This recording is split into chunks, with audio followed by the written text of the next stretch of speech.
Another Fox News poll that's out that's showing essentially Republican voters are frustrated. They feel betrayed by, I guess for lack of a better term, the establishment. Niger, that would seem to help Ted Cruz and a Donald Trump who've been making a plea to those type of voters. Obviously, only one of them can succeed, but what do you make of that?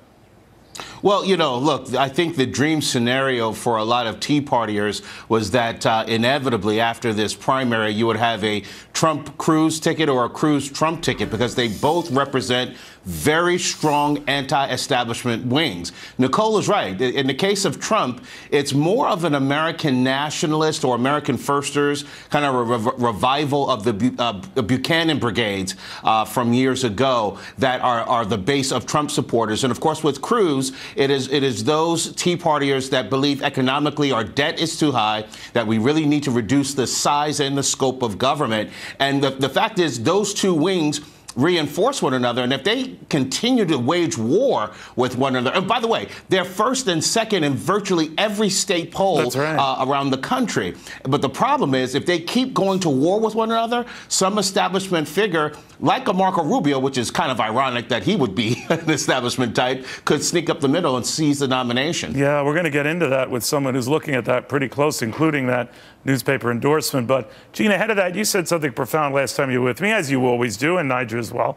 But this notion that maybe we're getting the Trump appeal wrong. It's not that he's taking voters away or turning them off of the Republican Party. He might be doing that with some Latinos and women, for example, but that he could be bringing far more in to the Republican Party, people who not only have never voted Republican, but never voted at all.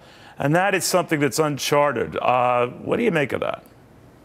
This should be a huge lesson to the establishment that all those people out there, Neil, when you and I were talking about we don't need to raise the debt ceiling. If the government shuts down, it's not going to be the end of the world, that there's too much spending, government is too big and too powerful.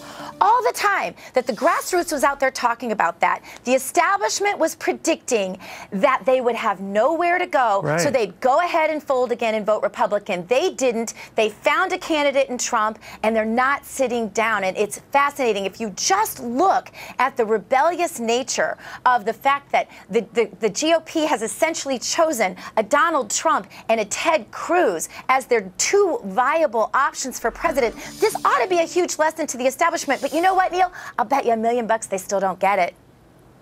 Well, I don't like to bet $1 million. Maybe a burger. Maybe a burger. All right, guys, we'll see what happens. Thank you both very, very much. Now with his Pete Snyder on